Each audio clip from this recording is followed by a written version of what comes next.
Good evening, folks. My name is Mark, and I'm here tonight to attempt to show you guys how to pack front wheel bearings. It's a fairly simple job and doesn't take all that long. It's about 20 minutes, and that's with cleaning parts and getting ready to go, provided you have the repair parts on hand. Anyway, I just wanted to let you know that we're going to be packing a front wheel bearing tonight. And so if you'll stand by, we'll get ready to start this thing. I'll be with you in one moment. Thank you. All right, we're getting ready to start. What I'm working with here today is not an actual automobile, but it is a mock-up of a front end that we use here at school at JTech. And what I'm going to do is to show you the motions that we go through to pack the wheel bearings. So if you'll work with me, I'm going to get ready now. You'll notice there's no brake rotors or brake calipers or anything on here, so I don't have to deal with taking all that stuff loose. So what we have here is just the rotor, as well as the spindle, or the steering knuckle as it would be. So what I'm going to do is first I'm going to take off the dust cap. Doesn't take too much doing. Okay, and then I'll set the dust cap to the side. And from this point, what we have are the cotter key, the castle nut, as well as the hardened washer that we'll take off. I'm going to use my needle nose pliers, and I'm going to take and straighten out the cotter key and remove it. And I put all the small parts back in the dust cap so they don't get lost. And that's one of the most important things you can do. Plus, you know, the dust cap on the inside obviously isn't dirty, so that's a good place to keep it so you don't get any extra dirt on it. And as you can see, I've now taken the washer off. This is a hardened washer. This is a castle nut that holds the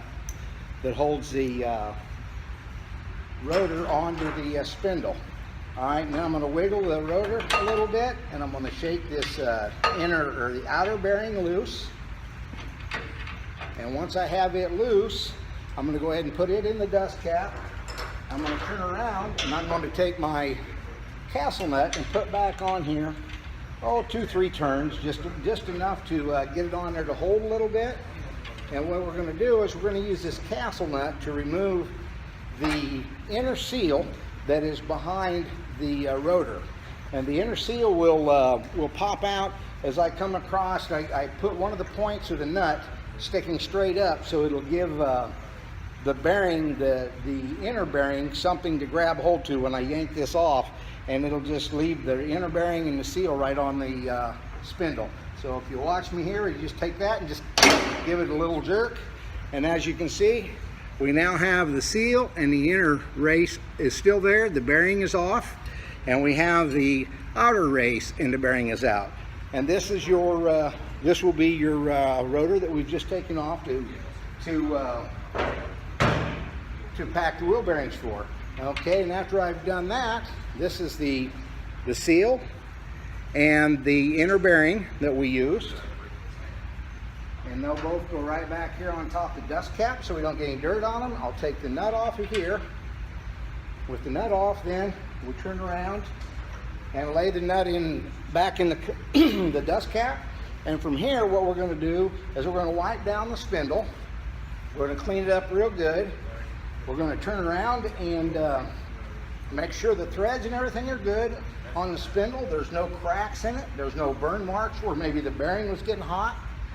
Also check the surface to where the seal runs on to ensure that the surface for the seal is still in great shape. And if it's very dirty in there, you're always welcome to take off the dust shield around it. The dust shield keeps rocks and other foreign debris from getting up between the brake shoes and the rotor and scoring the inside of the rotor. Okay, from what I see from here, everything looks good. It looks like the seal's got a great surface to run on, and the bearing has not done any chafing on the spindle, so this spindle's overall in good shape. So now what I'm going to do is I'm going to put you on hold, and I'm not going to bore you with cleaning up parts because that's the next step. So I'll go ahead and put you on hold, and I'll be back with you in about 10 minutes. Okay, welcome back. All right, I went out and I've got my my parts cleaned up. Everything's good to go, and now I'm getting ready to pack the wheel bearings. Now there's two ways that you can pack wheel bearings. For those of you that may be lucky enough to have a wheel bearing packer, which is an item that looks somewhat like so.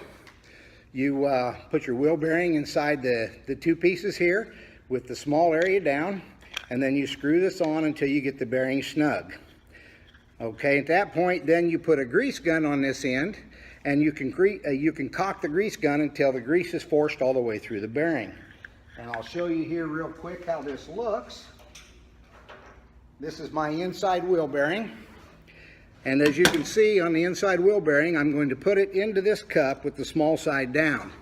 All right, then I'm going to take the outer side of this V, or cup as it would be, and I'm going to spin this down on here snugly and make sure the bearing is laying in there as straight as possible. That's one of your biggest cues on this, because if it's not in there straight, then you won't be able to get even distribution of the grease. So we've got this down on there, and this is kind of what it looks like with the bearing in it. You can kind of see.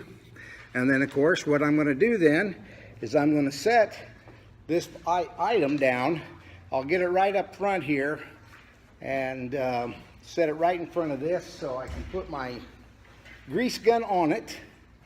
And with the grease gun on this, I can turn around, snap this down on here, and I can pump grease into this bearing. Let me put it on a surface not quite so doggone slick. There we go. And I can pump this grease into this until we get grease coming out the bottom of the bearing, which tells you that you've got enough grease in the bearing at that point to suffice. That's the biggest thing, is to make sure there's enough grease running through the bearing that it can be utilized the way it is.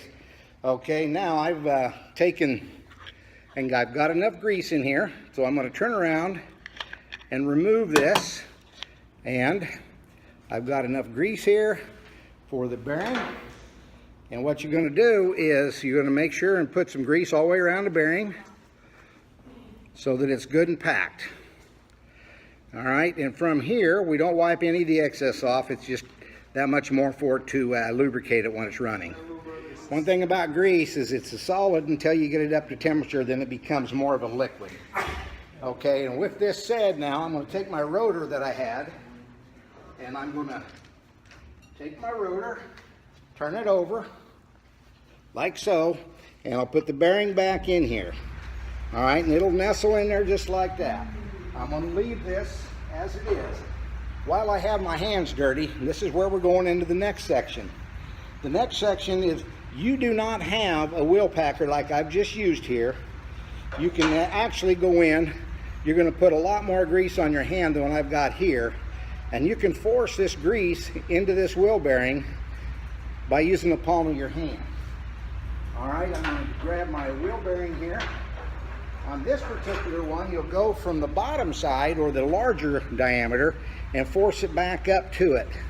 And when you do this, you're just sitting here forcing this grease into the base of this bearing until you get it to where you want it. And it'll be the same deal. You're waiting for it, the grease to come out the top end. There's already grease coming out. So we've got enough on that area. And what we're going to do is go ahead and finish this all the way around. And it's amazing how this works, because if you don't have the tools, this is probably the next best thing, and sometimes it can be quicker than hunting down a grease packing tool.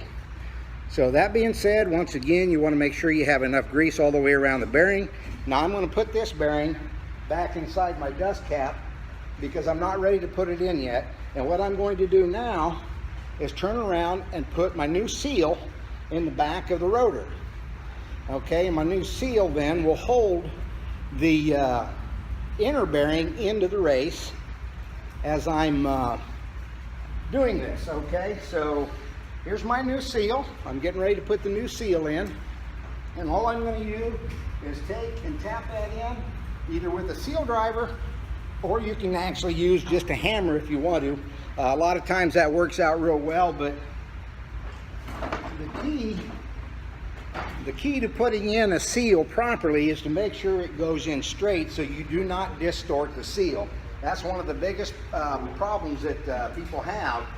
They don't get them in straight, And when they don't get them in straight, then they're distorted and the seal does not seal completely on the spindle when you put the rotor back on it, which can leach water in and dirt and other foreign matter, which can actually cause your bearing to go bad prematurely. Okay, now I'm going to take a little bit of grease from my grease gun. I'm going to squeeze it out. That's an ample amount of grease, maybe a little more. And what I'm going to do is I'm going to wipe down my spindle with this so everything has a good lubrication of grease. One of the biggest things that you don't want to overlook is put a little grease on the seal surface that it's going to seal on. Because without it, you can actually burn up a seal pretty doggone quick. And then what you want to do is wipe a little bit of grease in the seal all the way around. That way you're double positive. You got enough grease in there to lubricate it momentarily after you put it together. All right, the next thing we're going to do, we're going to take our rotor and we're going to turn back around and we're going to be awful gentle to make sure we don't rake our seal across the threads, and we're going to make sure it seats back on top of the lip it's supposed to set on. When it does, it'll snap up on there. This one is a little loose because we reused the old seal. Now you don't necessarily have to replace the old seal when you do pack wheel bearings, but for the minimal amount of cost, anywhere from $3 to $5, it's well worth comfort in mind knowing that that's been replaced. Okay, then what I'm going to do is I'm going to take my outer bearing that I just got done packing. I'm going to put it in and snug it into the race just like that.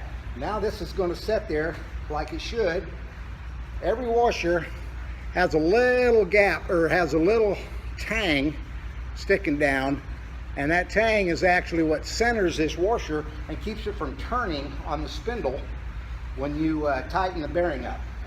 All right, and from there I'm going to put the nut on, and we're going to take this nut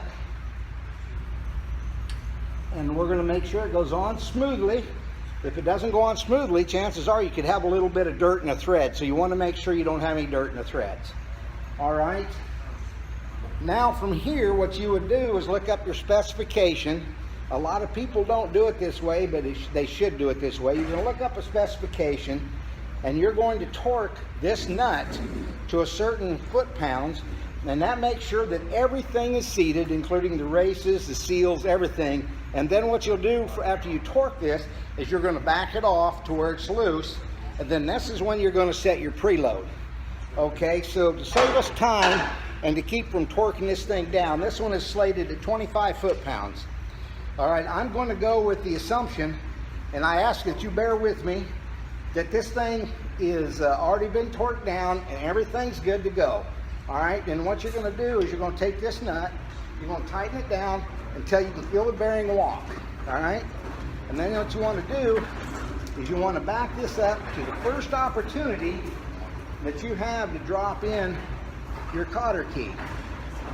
Okay, it's better to have a bearing a little looser than too tight, because too tight you can get, well, actually either way, too tight, too loose, you can build heat in the bearing.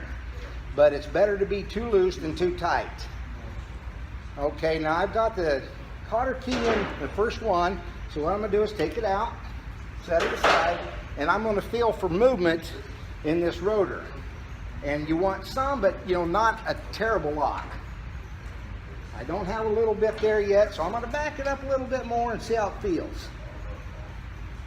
Oh, that's feeling better already. I can kind of feel the load come off. All right. Perfect, perfect. All right, and what I'm going to do is turn around, put my cotter key in. All right, and what you do is you put your cotter key in with the long side towards you. Technically it doesn't matter, but either way, I always use mine with the long side towards me. That way I can fold it up over the outside of the spindle.